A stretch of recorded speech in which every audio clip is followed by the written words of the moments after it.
আসসালামু আলাইকুম ওয়া রাহমাতুল্লাহি ওয়া বারাকাতুহ। প্রিয় ভাই ও বোনেরা, নিশ্চয়ই আপনি কখনও এমন এক অনুভূতির মুখোমুখি হয়েছেন, কাউকে নিয়ে এমন এক গভীর টান, যা যেন সাধারণ ভালোলাগা নয়। এমন এক অনুভব, যা বারবার ফিরে আসে, বারবার মনে পড়ে, মন থেকে মুছে ফেলতে চাইলেও যায় না। তার কথা স্বপ্নেও আসে, হঠাৎ করে দিন কিংবা রাতে মনে পড়ে যায়, এমনকি মাঝে মাঝে দুই হাত এক করে প্রার্থনায় উঠে আসে তার নাম। তখন আপনার মনেও প্রশ্ন জাগে, এটা কি আল্লাহর পক্ষ থেকে কোনো ইশারা, নাকি এটা শুধু আপনার আবেগের ঢেউ? কারণ যখন কারো প্রতি আকর্ষণ জন্ম নেয়, তখন বোঝা খুব কঠিন হয়ে যায় এই অনুভূতির উৎস আসলে কোথায়। এটা কি সত্যিকারের ভালোবাসা, নাকি আল্লাহর পক্ষ থেকে একটি পরীক্ষা, নাকি এটা নিছক শয়তানের ধোঁকা, যা আপনার আকর্ষণকে পবিত্র রঙে রাঙিয়ে আপনাকে বিভ্রান্ত করছে? আজকের যুগে হালাল ভালোবাসাকে যেভাবে রোমান্টিক রূপে তুলে ধরা হয়, এবং হৃদয়ের গল্প যেভাবে ছড়িয়ে পড়েছে সামাজিক মাধ্যমে, তাতে অনেকেই বুঝে উঠতে পারেন না কোনটা প্রকৃত প্রেম আর কোনটা হারাম সম্পর্কে জড়িয়ে পড়া এক আবেগময় ভুল। অনেকে ভেবে বসেন, এটি নিশ্চয়ই আল্লাহর পক্ষ থেকে কোনো বিশেষ ইশারা। কিন্তু সত্য হল, সব অনুভব আল্লাহর পক্ষ থেকে আসে না, আর সব ইচ্ছাও পবিত্র নয়। তবে হ্যাঁ, কিছু কিছু ভালোবাসা সত্যিই আল্লাহর পক্ষ থেকে আসে।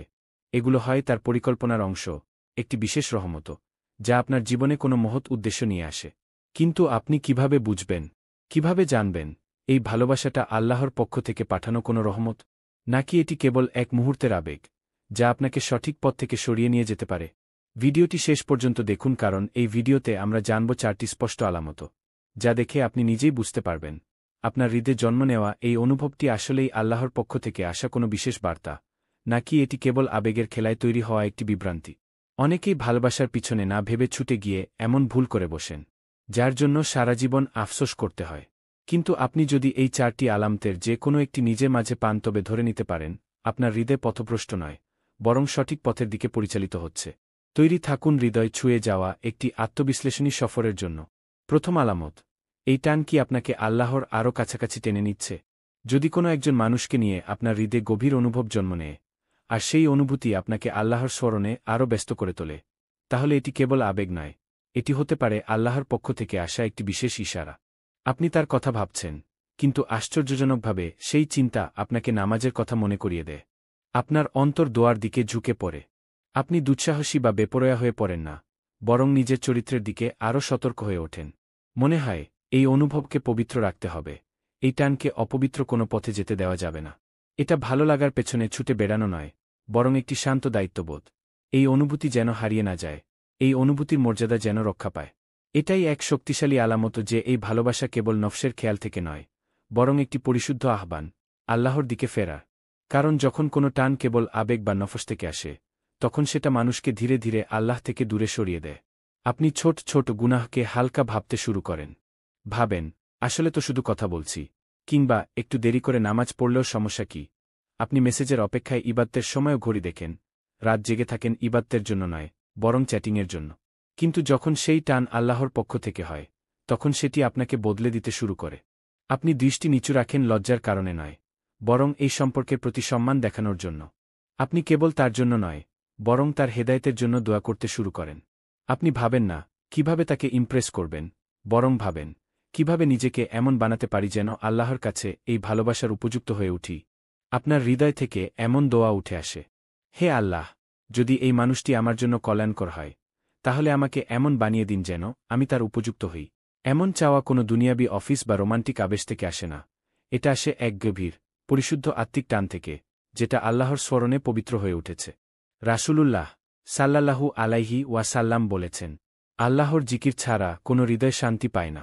তাই যদি আপনার এই অনুভূতি আপনাকে আল্লাহর জিকিরে ব্যস্ত রাখে, কুরআনের দিকে ফেরায়, আপনাকে আরও লজ্জাশীল, চরিত্রবান ও নিজেকে সংযত রাখতে শেখায়, তাহলে বুঝে নিন এটি কেবল প্রেম নয়, এটি আল্লাহর পক্ষ থেকে এক স্মরণ, যা বোঝায় যে আপনার হৃদয়ের কেন্দ্রে এখনও আল্লাহ রয়েছেন, ইভেন যদি সেখানে কারো জন্য জায়গা তৈরি হচ্ছেও। কিন্তু যদি এই অনুভব আপনাকে আল্লাহ থেকে দূরে সরিয়ে দেয়, আপনার ইবাদত কমিয়ে দেয়, আপনাকে অস্থির করে তোলে, তাহলে নিজেকে একবার জিজ্ঞেস করুন, এই ভালোবাসা কি সত্যিই আল্লাহর পক্ষ থেকে আসা, নাকি এটি কেবল আমার নফসের কামনা? দ্বিতীয় আলামত, আল্লাহ আপনার সময়কে বদলে দেন, বিভ্রান্ত করার জন্য নয়, রক্ষা করার জন্য। আপনি নিশ্চয়ই সেটা একবার না একবার অনুভব করেছেন। সবকিছু ঠিকঠাক চলছিল, কথোপকথন ছিল নিয়মিত, যোগাযোগ ছিল গভীর, আপনি নিশ্চিত ছিলেন এটাই বুঝি সঠিক সময়। কিন্তু হঠাৎ করেই সবকিছু থেমে গেল। কথা বন্ধ হয়ে গেল, দূরত্ব তৈরি হল, মনে হতে লাগল কিছু একটা ভুল হয়ে গেছে। আপনি নিজের ভেতরে প্রশ্ন করতে শুরু করলেন, আমি কি কিছু ভুল করেছি? এটা কি আমার জন্য নয়? এতটা নিশ্চিত ছিলাম, এখন কেন এই থেমে যাওয়া? কিন্তু যদি এই থেমে যাওয়া, এই দেরি, আসলে আল্লাহর পক্ষ থেকে আপনাকে রক্ষা করার এক কৌশল হয়, যদি এটা হয় তার রহমতের এক নিঃশব্দ ছায়া, যা আপনাকে এমন কিছু থেকে বাঁচাচ্ছে যেটা এখন আপনার জন্য উপযুক্ত নয়। আমরা প্রায়ই ভাবি, যদি কোনো ইচ্ছা আল্লাহর পক্ষ থেকে হয়, তাহলে তার বাস্তবায়নও সহজ হবে। কিন্তু বাস্তবে হয় ঠিক উল্টোটা, যে ইচ্ছা আল্লাহর পক্ষ থেকে আসে, তা পূরণের পথ হয় ধীর, গভীর এবং ধৈর্যের পরীক্ষায় ভরা। কেন? কারণ আল্লাহ শুধুমাত্র আপনাকে যা চান তা দেন না, তিনি আপনাকে প্রস্তুত করে তোলেন যেন আপনি সেটা সঠিকভাবে ধারণ করতে পারেন। হয়তো আপনি এখনও সেই পরিপক্কতায় পৌঁছাননি, যা প্রয়োজন সেই দায়িত্বকে ধারণ করার জন্য। হয়তো আল্লাহ আপনাকে ঈমানের ভীত শক্ত করতে সময় দিচ্ছেন, যেন ভবিষ্যতে যা আসবে তা স্থায়ী হয়, স্থায়িত্বহীন নয়। হয়তো যাকে আপনি চাচ্ছেন, সেই ব্যক্তি এখনও আল্লাহর পরিকল্পনায় প্রস্তুত হয়ে ওঠেনি। আপনি নিশ্চয়ই লক্ষ্য করেছেন, যখন কোনো চাওয়া শুধুমাত্র আপনার নফস থেকে আসে, তখন আপনি খুব দ্রুত সেটা অর্জন করতে চান। আপনি সব সতর্ক সংকেতকে উপেক্ষা করেন। আপনি নিজের মূল্যবোধ বিসর্জন দিতে শুরু করেন। অস্থিরতাকে প্রেম ভাবেন, আর অধৈর্যতাকে ভালোবাসা বলে মনে করেন। কিন্তু যখন সেই চাওয়া আল্লাহর পক্ষ থেকে হয়, তখন দেরিতেও থাকে এক ধরনের অদ্ভুত শান্তি। আপনার হৃদয়ের গভীর থেকে একটি কণ্ঠস্বর বলে, যদি এটা আমার জন্য লেখা থাকে, তাহলে কিছুই আমাকে তা থেকে বঞ্চিত করতে পারবে না। আর যদি না লেখা থাকে, তাহলে আমি যতই ধাওয়া করি, তা কোনোদিনই আমার হবে না। সেই মুহূর্তেই আপনার ভরসা শুরু হয়, কাউকে ঘিরে নয়, নিজের ইচ্ছাকে ঘিরে নয়, বরং সেই একমাত্র সত্তাকে ঘিরে যিনি সমস্ত হৃদয়কে ঘুরিয়ে দিতে পারেন তার ইচ্ছেমতো। রাসূলুল্লাহ সাল্লাল্লাহু আলাইহি ওয়াসাল্লাম বলেছেন, যা তোমার কাছে আসেনি, তা কখনোই তোমার ভাগ্যে ছিল না। আর যা তোমার কাছে এসেছে, তা কখনোই হাতছাড়া হওয়ার ছিল না। তিরমিজি। তাই যদি আপনার জীবনে হঠাৎ কোনো দরজা বন্ধ হয়ে যায়, যদি কোনো ভালো লাগা বা সম্পর্ক ধীরে ধীরে থেমে যায়, কোনো বিশৃঙ্খলা বা ভাঙচুর ছাড়াই, তাহলে সেটা নিয়ে ভেঙে পড়বেন না। হয়তো এটাই আল্লাহর পক্ষ থেকে এক পবিত্র বিরতি। ইসলামে যা আপনার জন্য নির্ধারিত, তা আসে সম্মান ও সান্ত্বনা নিয়ে, আতঙ্ক ও কনফিউশনের সঙ্গে নয়। আর কখনো কখনো আল্লাহ সময়কে ধীর করে দেন, কিছু কেড়ে নেওয়ার জন্য নয়, বরং আপনার হৃদয়কে এমনভাবে গড়ে তোলার জন্য, যাতে আপনি সেই নিয়ামতকে গ্রহণ করতে পারেন ধৈর্য, সংযম আর বরক্তের সাথে। তৃতীয় আলামত, আপনি ভেঙে পড়েন, কিন্তু পুরোপুরি ভেঙে যান না। আপনি কান্না করেন, কিন্তু সেই কান্না আপনাকে তলিয়ে নেয় না। আপনার ভেতরটা অসহ্য যন্ত্রণায় পুড়ে যায়, কিন্তু আপনি তবুও নামাজে দাঁড়ান। আপনার হৃদয় ছিন্নভিন্ন হয়ে যায়, তবুও আপনি আল্লাহর দরজায় হাত তোলেন। এটাই সেই নিঃশব্দ আলামত, আপনি আল্লাহর বিশেষ দৃষ্টির নিচে আছেন। কারণ আল্লাহ যাদের ভালোবাসেন, তাদের কষ্ট দেন, কিন্তু ভেঙে দেন না। তিনি তাদের হৃদয়কে এমনভাবে নম্র করে দেন যেন তারা কেবল তার কাছেই ফিরে আসে। কেননা কেউ যখন প্রকৃতভাবে আল্লাহর দিকে ফিরে আসে, সেটি সাধারণত সুখের সময় নয়, বরং ভাঙনের সময়। আপনি ভেবেছিলেন, এই সম্পর্কটি আপনাকে পূর্ণ করবে। আপনি বিশ্বাস করেছিলেন, সেই মানুষটির ভালোবাসা আপনাকে যথেষ্ট করে তুলবে। কিন্তু বাস্তবতা আপনাকে শিখিয়েছে, ভালোবাসা যদি আল্লাহর সন্তুষ্টি ছাড়া হয়, তাহলে তা পূর্ণতার পরিবর্তে ফাঁপা শূন্যতা নিয়ে আসে। এবং সেই শূন্যতার মাঝেই আপনি আল্লাহর ডাক শুনতে পান। যখন রাতে আপনার চোখের জল বালিশ ভিজিয়ে দেয়, আর আপনি কাউকে মেসেজ না করে বরং সিজদায় লুটিয়ে পড়েন। যখন আপনার অন্তর বলেন, হে আল্লাহ, আমি কাউকে চাইনি তোমার চেয়ে বেশি। তখন আপনি বুঝতে পারেন, এই কষ্ট কোনো শাস্তি নয়। এই কষ্টই আপনাকে আল্লাহর আরও কাছে নিয়ে যাচ্ছে। যারা সত্যি নির্বাচিত, তাদের হৃদয় ভাঙে, কিন্তু সেই ভাঙা হৃদয়ে তারা আল্লাহর আলো প্রবেশ করতে দেয়। তারা বুঝে যায়, যেসব কিছু তাদের হারিয়ে গেছে, তা হারায়নি, আসলে সরিয়ে দেওয়া হয়েছে। আর যা সরিয়ে দেওয়া হয়, সেটা হয় বিপদ থেকে বাঁচানোর জন্য, নয়তো বড় কিছু দেওয়ার প্রস্তুতি হিসেবে। আল্লাহ কুরআনে বলেন, তোমরা কখনোই বুঝবে না, হয়তো তোমরা এমন কিছু অপছন্দ করছ, যাতে তোমাদের জন্য রয়েছে কল্যাণ। সূরা আল বাকারা। তাই এই কান্না, এই অসহায়ত্ব, এই নিঃসঙ্গতা, এগুলো দুর্বলতার প্রতীক নয়, বরং এটাই আল্লাহর আলামত যে আপনি এখনও হারিয়ে যাননি। আপনার হৃদয় এখনও জীবিত। আপনার কান্না এখনও শোনা হচ্ছে। আপনার ভাঙা মন এখনও আল্লাহর হাতে ধরা আছে। কারণ আল্লাহর সবচেয়ে প্রিয় বান্দারা অনেক সময় সবচেয়ে বেশি কান্না করে। তারা হারায়, কিন্তু হারিয়ে যায় না। তারা কাঁদে, কিন্তু সেই কান্না তাদের নামাজে নিয়ে যায়। তারা ভালোবাসে, কিন্তু সেই ভালোবাসা তাদের আল্লাহর দিকে টেনে নিয়ে যায়। এবং এটাই সেই আলামত, আপনি এখনও আল্লাহর বিশেষ পরিকল্পনার ভেতরে আছেন। চতুর্থ আলামত, আপনি আল্লাহর কাছে সেই অনুভূতিটা দূর করার জন্য দোয়া করেছেন, কিন্তু তিনি তা সরিয়ে নেননি। আর এখন সেটাই আপনাকে বদলে দিচ্ছে। আপনি হয়তো অনেক রাত নিঃশব্দে কেঁদেছেন, দুহাত তুলে বলেছিলেন, হে আল্লাহ, যদি এটি আমার জন্য ভালো না হয়, তাহলে দয়া করে আমার মন থেকে সরিয়ে দিন। আপনি নিজেকে বুঝিয়েছেন, এটা তো শয়তানের ধোঁকা, এটা কেবল আবেগ, একটা সামাজিক দুর্বলতা, এবং আপনি নিজের ভেতরে সেই আকর্ষণ, সেই অনুভূতিকে দমন করার চেষ্টা করেছেন বারবার। কিন্তু দিন গেছে, তারপর সপ্তাহ, তারপর মাস, আর সেই অনুভূতি, আশ্চর্যজনকভাবে, এখনও আপনার ভেতরে রয়ে গেছে। তবে শুধু রয়ে যায়নি, এটি আপনাকে পরিবর্তন করতে শুরু করেছে। আপনি খেয়াল করেছেন, এই অনুভূতি আপনাকে দাসত্বে ফেলেনি, বরং ধীরে ধীরে আল্লাহর দিকে ফিরিয়ে এনেছে। আপনি নামাজে আরও মনোযোগী হয়েছেন। আপনার দোয়া আরও গভীর হয়েছে, আরও ব্যক্তিগত হয়েছে। আপনি হালকা কথার প্রতিও এখন দায়িত্বশীল। আপনি হারাম সম্পর্কের দরজা বন্ধ করে দিয়েছেন, এমনকি ছোট ছোট ভুলের জন্য এখন আপনি ক্ষমা প্রার্থনা করছেন। আপনার হৃদয় আগের মতো আর বিশৃঙ্খল নয়, এখন আপনি নিজের ভেতরের আলো অন্ধকার আলাদা করে চিনতে পারছেন। এই অনুভূতি, যেটাকে আপনি আগে নিছক আকর্ষণ বা দুর্বলতা ভেবেছিলেন, এখন যেন একটি আয়নায় পরিণত হয়েছে, যেখানে আপনি নিজের ভেতরের প্রকৃত চেহারাটা দেখতে পাচ্ছেন। এটি আপনাকে দেখিয়েছে, আপনি কি এড়িয়ে যাচ্ছিলেন এতদিন। আপনার গোপন গর্ব, আপনার হৃদয়ের অনিরাময় ক্ষত, আপনার ভেতরের সেই দ্বিধা যা আপনাকে আটকে রেখেছিল, সবকিছু যেন একে একে আপনার সামনে খুলে পড়েছে। এবং আপনি এখনও নিশ্চিত নন, কেন এই অনুভূতি এখনও যায় না? কেন প্রতিবার দমন করার পরেও এটি আরও গভীর হয়ে ফিরে আসে? হয়তো এর উত্তর এটাই, এটি আপনাকে ভেঙে ফেলার জন্য নয়, বরং আপনাকে গড়ে তোলার জন্য এসেছে। আল্লাহ আমাদের হৃদয়ে সব অনুভূতি একটি উদ্দেশ্য সহ দেন। সব আকর্ষণ দোষ নয়, সব ভালোবাসা গুনাহ নয়। কখনো কখনো আল্লাহ আমাদের এমন কিছুতে আবদ্ধ করেন যা পূরণ হওয়ার জন্য নয়, বরং আমাদের আত্মা পরিশুদ্ধ হওয়ার জন্য। হয়তো এই অনুভূতি সেই সেতু, যা আপনাকে আল্লাহর নৈকট্যের দিকে নিয়ে যাচ্ছে। কারণ যা আপনি বিভ্রান্তি মনে করেছিলেন, সেটি হয়তো আপনার আত্মার নিরাময়। যে আকাঙ্ক্ষা আপনাকে অস্থির করেছিল, এখন সেটাই আপনাকে ইস্তিখারা শেখাচ্ছে। যে অভিলাষ আপনাকে অধৈর্য করেছিল, সেটাই আপনাকে ধৈর্য শেখাচ্ছে। যে অনুভব আপনাকে দুনিয়ায় আটকে রাখার কথা ছিল, সেটাই এখন আপনাকে আখিরাতের কথা স্মরণ করিয়ে দিচ্ছে। এবং আপনি ধীরে ধীরে বুঝতে শুরু করেছেন, হয়তো এই আকর্ষণ পূরণ হওয়ার জন্য নয়, বরং আপনাকে আল্লাহর চাহিদা অনুযায়ী এক নতুন মানুষে রূপান্তর করার জন্য এসেছে। রাসূলুল্লাহ সাল্লাল্লাহু আলাইহি ওয়াসাল্লাম বলেছেন, আল্লাহকে ভয় কর, তিনি তোমার হৃদয়কে সঠিক পথ দেখাবেন। তিরমিজি। এই অনুভূতি হয়তো আপনাকে সঠিক পথেই নিয়ে যাচ্ছে, তবে সেই পথটি কোনো মানুষের দিকে নয়, বরং এমন একজন মানুষ হওয়ার দিকে, যিনি আল্লাহর জন্য ভালোবাসেন, নিজের জন্য নয়। প্রিয় ভাই ও বোনেরা, কাউকে ভালোবাসা হারাম নয়, আকর্ষণ হারাম নয়। এগুলো আমাদের ফিতরার অংশ। কিন্তু একজন মুমিনের পরিচয় হয় তখনই, যখন সে এই অনুভূতিগুলোকেও আল্লাহর সীমার ভেতরে রাখে। ভালোবাসা যদি আপনাকে আল্লাহর কাছেই ফিরিয়ে দেয়, তবে সেটা এক রহমত। কিন্তু যদি সেটা আপনাকে তার থেকে দূরে নিয়ে যায়, তবে সেটাই ফিতনা। আপনার ভেতরের অনুভূতিই ঠিক করে দেবে, এটি কি হবে। এখন নিজেকে প্রশ্ন করুন, এই অনুভূতি কি আমাকে আল্লাহর আরও কাছাকাছি নিয়ে গেছে? আমি কি আজ আরও বেশি ইবাদতে মনোযোগী? আমি কি আজ আরও পবিত্র মানুষ হওয়ার চেষ্টা করছি? যদি উত্তর হয় হ্যাঁ, তাহলে বুঝে নিন, সেই অনুভূতির কাজ ইতোমধ্যেই সম্পন্ন হয়েছে। চাই সে মানুষটি আপনার জীবনে আসুক বা না আসুক, এই অনুভূতির মাধ্যমে আপনি আল্লাহর আরও কাছে গিয়েছেন, সেটাই প্রকৃত সফলতা। স্মরণে রাখুন, আল্লাহ আমাদের প্রার্থনার জবাব সবসময় আমাদের চাওয়ার মতোভাবে দেন না, কিন্তু তিনি আমাদের প্রয়োজন অনুযায়ী জবাব দেন।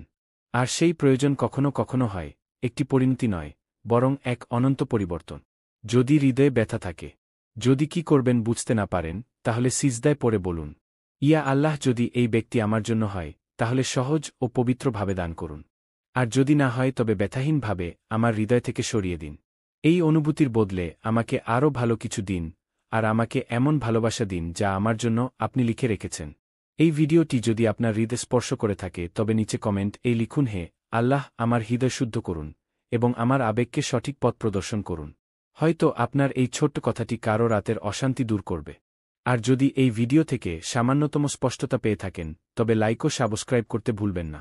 এটি সম্পূর্ণ বিনামূল্যে, কিন্তু এর মাধ্যমে আরও অনেক হৃদয়ে এই বার্তা পৌঁছাতে পারব আমরা, যারা নীরবে একই বিভ্রান্তির মধ্যে স্ট্রাগলিং করছে।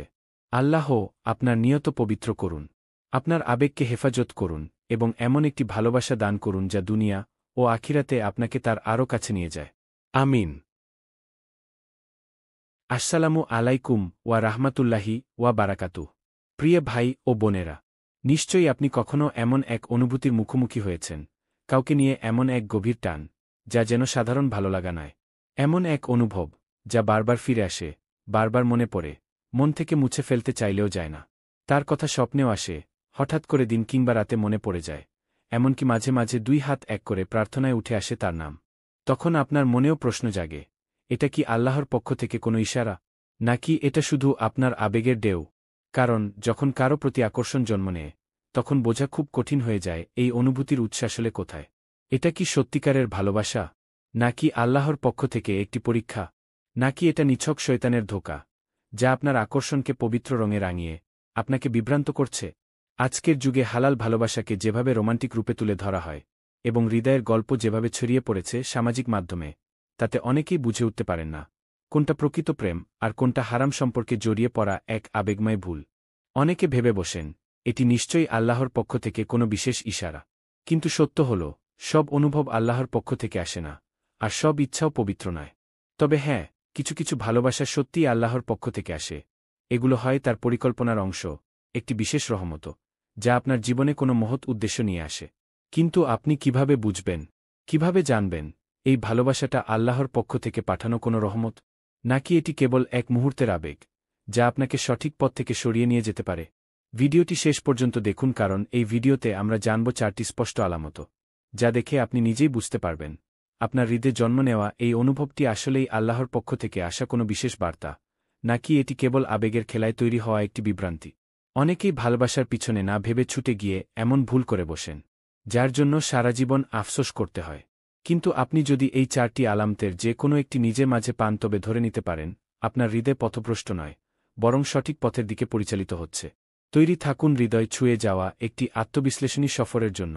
প্রথম আলামত, এই টান কি আপনাকে আল্লাহর আরও কাছাকাছি টেনে নিচ্ছে? যদি কোনো একজন মানুষকে নিয়ে আপনার হৃদয়ে গভীর অনুভব জন্ম নেয়, আর সেই অনুভূতি আপনাকে আল্লাহর স্মরণে আরও ব্যস্ত করে তোলে, তাহলে এটি কেবল আবেগ নয়, এটি হতে পারে আল্লাহর পক্ষ থেকে আসা একটি বিশেষ ইশারা। আপনি তার কথা ভাবছেন, কিন্তু আশ্চর্যজনকভাবে সেই চিন্তা আপনাকে নামাজের কথা মনে করিয়ে দেয়। আপনার অন্তর দোয়ার দিকে ঝুঁকে পড়ে। আপনি দুঃসাহসী বা বেপরোয়া হয়ে পড়েন না, বরং নিজের চরিত্রের দিকে আরও সতর্ক হয়ে ওঠেন। মনে হয় এই অনুভবকে পবিত্র রাখতে হবে, এই টানকে অপবিত্র কোনো পথে যেতে দেওয়া যাবে না। এটা ভালো লাগার পেছনে ছুটে বেড়ানো নয়, বরং একটি শান্ত দায়িত্ববোধ। এই অনুভূতি যেন হারিয়ে না যায়, এই অনুভূতির মর্যাদা যেন রক্ষা পায়। এটাই এক শক্তিশালী আলামত যে এই ভালোবাসা কেবল নফসের খেয়াল থেকে নয়, বরং একটি পরিশুদ্ধ আহ্বান আল্লাহর দিকে ফেরা। কারণ যখন কোনো টান কেবল আবেগ বা নফস থেকে আসে, তখন সেটা মানুষকে ধীরে ধীরে আল্লাহ থেকে দূরে সরিয়ে দেয়। আপনি ছোট ছোট গুনাহকে হালকা ভাবতে শুরু করেন। ভাবেন, আসলে তো শুধু কথা বলছি, কিংবা একটু দেরি করে নামাজ পড়লেও সমস্যা কি? আপনি মেসেজের অপেক্ষায় ইবাদতের সময়ও ঘড়ি দেখেন, রাত জেগে থাকেন ইবাদতের জন্য নয়, বরং চ্যাটিংয়ের জন্য। কিন্তু যখন সেই টান আল্লাহর পক্ষ থেকে হয়, তখন সেটি আপনাকে বদলে দিতে শুরু করে। আপনি দৃষ্টি নিচু রাখেন লজ্জার কারণে নয়, বরং এই সম্পর্কের প্রতি সম্মান দেখানোর জন্য। আপনি কেবল তার জন্য নয়, বরং তার হেদায়েতের জন্য দোয়া করতে শুরু করেন। আপনি ভাবেন না কিভাবে তাকে ইমপ্রেস করবেন, বরং ভাবেন কিভাবে নিজেকে এমন বানাতে পারি যেন আল্লাহর কাছে এই ভালোবাসার উপযুক্ত হয়ে উঠি। আপনার হৃদয় থেকে এমন দোয়া উঠে আসে, হে আল্লাহ, যদি এই মানুষটি আমার জন্য কল্যাণকর হয়, তাহলে আমাকে এমন বানিয়ে দিন যেন আমি তার উপযুক্ত হই। এমন চাওয়া কোনো দুনিয়াবি অফিস বা রোমান্টিক আবেশ থেকে আসে না, এটা আসে এক গভীর, পরিশুদ্ধ আত্মিক টান থেকে, যেটা আল্লাহর স্মরণে পবিত্র হয়ে উঠেছে। রাসূলুল্লাহ সাল্লাল্লাহু আলাইহি ওয়াসাল্লাম বলেছেন, আল্লাহর জিকির ছাড়া কোনো হৃদয় শান্তি পায় না। তাই যদি আপনার এই অনুভূতি আপনাকে আল্লাহর জিকিরে ব্যস্ত রাখে, কুরআনের দিকে ফেরায়, আপনাকে আরও লজ্জাশীল, চরিত্রবান ও নিজেকে সংযত রাখতে শেখায়, তাহলে বুঝে নিন এটি কেবল প্রেম নয়, এটি আল্লাহর পক্ষ থেকে এক স্মরণ, যা বোঝায় যে আপনার হৃদয়ের কেন্দ্রে এখনও আল্লাহ রয়েছেন, ইভেন যদি সেখানে কারো জন্য জায়গা তৈরি হচ্ছেও। কিন্তু যদি এই অনুভব আপনাকে আল্লাহ থেকে দূরে সরিয়ে দেয়, আপনার ইবাদত কমিয়ে দেয়, আপনাকে অস্থির করে তোলে, তাহলে নিজেকে একবার জিজ্ঞেস করুন, এই ভালোবাসা কি সত্যিই আল্লাহর পক্ষ থেকে আসা, নাকি এটি কেবল আমার নফসের কামনা? দ্বিতীয় আলামত, আল্লাহ আপনার সময়কে বদলে দেন, বিভ্রান্ত করার জন্য নয়, রক্ষা করার জন্য। আপনি নিশ্চয়ই সেটা একবার না একবার অনুভব করেছেন। সব কিছু ঠিকঠাক চলছিল, কথোপকথন ছিল নিয়মিত, যোগাযোগ ছিল গভীর, আপনি নিশ্চিত ছিলেন এটাই বুঝি সঠিক সময়। কিন্তু হঠাৎ করেই সবকিছু থেমে গেল, কথা বন্ধ হয়ে গেল, দূরত্ব তৈরি হল, মনে হতে লাগল কিছু একটা ভুল হয়ে গেছে। আপনি নিজের ভেতরে প্রশ্ন করতে শুরু করলেন, আমি কি কিছু ভুল করেছি? এটা কি আমার জন্য নয়? এতটা নিশ্চিত ছিলাম, এখন কেন এই থেমে যাওয়া? কিন্তু যদি এই থেমে যাওয়া, এই দেরি, আসলে আল্লাহর পক্ষ থেকে আপনাকে রক্ষা করার এক কৌশল হয়, যদি এটা হয় তার রহমতের এক নিঃশব্দ ছায়া, যা আপনাকে এমন কিছু থেকে বাঁচাচ্ছে যেটা এখন আপনার জন্য উপযুক্ত নয়। আমরা প্রায়ই ভাবি, যদি কোনো ইচ্ছা আল্লাহর পক্ষ থেকে হয়, তাহলে তার বাস্তবায়নও সহজ হবে। কিন্তু বাস্তবে হয় ঠিক উল্টোটা, যে ইচ্ছা আল্লাহর পক্ষ থেকে আসে, তা পূরণের পথ হয় ধীর, গভীর এবং ধৈর্যের পরীক্ষায় ভরা। কেন? কারণ আল্লাহ শুধুমাত্র আপনাকে যা চান তা দেন না, তিনি আপনাকে প্রস্তুত করে তোলেন যেন আপনি সেটা সঠিকভাবে ধারণ করতে পারেন। হয়তো আপনি এখনও সেই পরিপক্কতায় পৌঁছাননি, যা প্রয়োজন সেই দায়িত্বকে ধারণ করার জন্য। হয়তো আল্লাহ আপনাকে ঈমানের ভিত শক্ত করতে সময় দিচ্ছেন, যেন ভবিষ্যতে যা আসবে তা স্থায়ী হয়, স্থায়িত্বহীন নয়।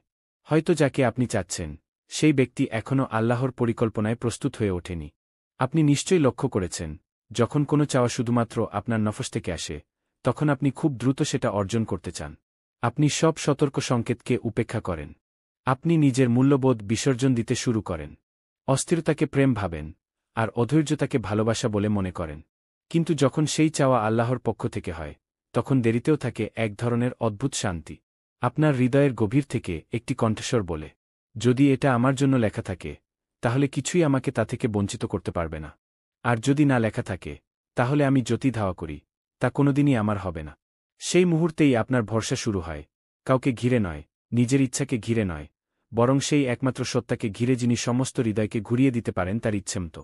রাসূলুল্লাহ সাল্লাল্লাহু আলাইহি ওয়াসাল্লাম বলেছেন, যা তোমার কাছে আসেনি, তা কখনোই তোমার ভাগ্যে ছিল না। আর যা তোমার কাছে এসেছে, তা কখনোই হাতছাড়া হওয়ার ছিল না। তিরমিজি। তাই যদি আপনার জীবনে হঠাৎ কোনো দরজা বন্ধ হয়ে যায়, যদি কোনো ভালো লাগা বা সম্পর্ক ধীরে ধীরে থেমে যায়, কোনো বিশৃঙ্খলা বা ভাঙচুর ছাড়াই, তাহলে সেটা নিয়ে ভেঙে পড়বেন না। হয়তো এটাই আল্লাহর পক্ষ থেকে এক পবিত্র বিরতি। ইসলামে যা আপনার জন্য নির্ধারিত, তা আসে সম্মান ও সান্ত্বনা নিয়ে, আতঙ্ক ও কনফিউশনের সঙ্গে নয়। আর কখনো কখনো আল্লাহ সময়কে ধীর করে দেন, কিছু কেড়ে নেওয়ার জন্য নয়, বরং আপনার হৃদয়কে এমনভাবে গড়ে তোলার জন্য, যাতে আপনি সেই নিয়ামতকে গ্রহণ করতে পারেন ধৈর্য, সংযম আর বরক্তের সাথে। তৃতীয় আলামত, আপনি ভেঙে পড়েন, কিন্তু পুরোপুরি ভেঙে যান না। আপনি কান্না করেন, কিন্তু সেই কান্না আপনাকে তলিয়ে নেয় না। আপনার ভেতরটা অসহ্য যন্ত্রণায় পুড়ে যায়, কিন্তু আপনি তবুও নামাজে দাঁড়ান। আপনার হৃদয় ছিন্নভিন্ন হয়ে যায়, তবুও আপনি আল্লাহর দরজায় হাত তোলেন। এটাই সেই নিঃশব্দ আলামত, আপনি আল্লাহর বিশেষ দৃষ্টির নিচে আছেন। কারণ আল্লাহ যাদের ভালোবাসেন, তাদের কষ্ট দেন, কিন্তু ভেঙে দেন না। তিনি তাদের হৃদয়কে এমনভাবে নম্র করে দেন যেন তারা কেবল তার কাছেই ফিরে আসে। কেননা কেউ যখন প্রকৃতভাবে আল্লাহর দিকে ফিরে আসে, সেটি সাধারণত সুখের সময় নয়, বরং ভাঙনের সময়। আপনি ভেবেছিলেন, এই সম্পর্কটি আপনাকে পূর্ণ করবে। আপনি বিশ্বাস করেছিলেন, সেই মানুষটির ভালোবাসা আপনাকে যথেষ্ট করে তুলবে। কিন্তু বাস্তবতা আপনাকে শিখিয়েছে, ভালোবাসা যদি আল্লাহর সন্তুষ্টি ছাড়া হয়, তাহলে তা পূর্ণতার পরিবর্তে ফাঁপা শূন্যতা নিয়ে আসে। এবং সেই শূন্যতার মাঝেই আপনি আল্লাহর ডাক শুনতে পান। যখন রাতে আপনার চোখের জল বালিশ ভিজিয়ে দেয়, আর আপনি কাউকে মেসেজ না করে বরং সিজদায় লুটিয়ে পড়েন। যখন আপনার অন্তর বলেন, হে আল্লাহ, আমি কাউকে চাইনি তোমার চেয়ে বেশি। তখন আপনি বুঝতে পারেন, এই কষ্ট কোনো শাস্তি নয়। এই কষ্টই আপনাকে আল্লাহর আরও কাছে নিয়ে যাচ্ছে।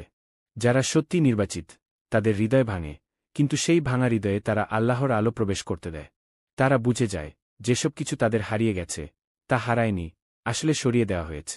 আর যা সরিয়ে দেওয়া হয়, সেটা হয় বিপদ থেকে বাঁচানোর জন্য, নয়তো বড় কিছু দেওয়ার প্রস্তুতি হিসেবে।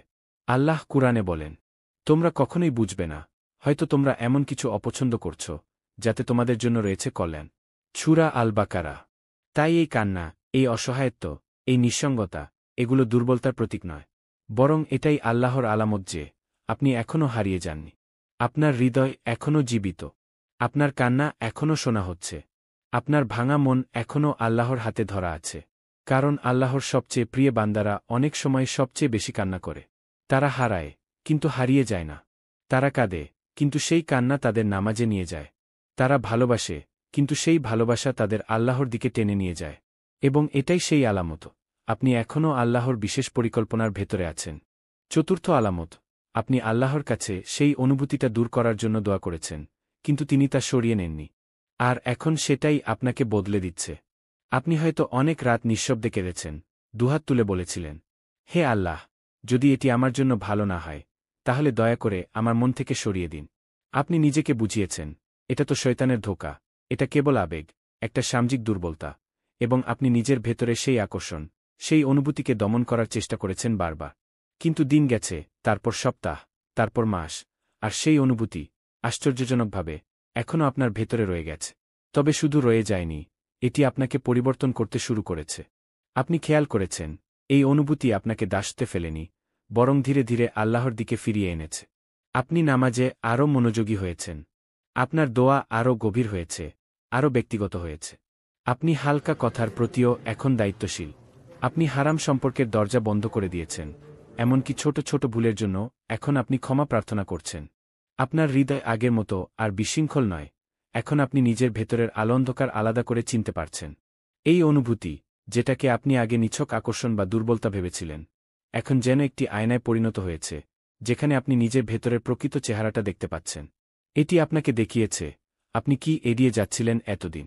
আপনার গোপন গর্ব, আপনার হৃদয়ের অনিরাময় ক্ষত, আপনার ভেতরের সেই দ্বিধা যা আপনাকে আটকে রেখেছিল, সবকিছু যেন একে একে আপনার সামনে খুলে পড়েছে। এবং আপনি এখনও নিশ্চিত নন, কেন এই অনুভূতি এখনও যায় না, কেন প্রতিবার দমন করার পরেও এটি আরও গভীর হয়ে ফিরে আসে।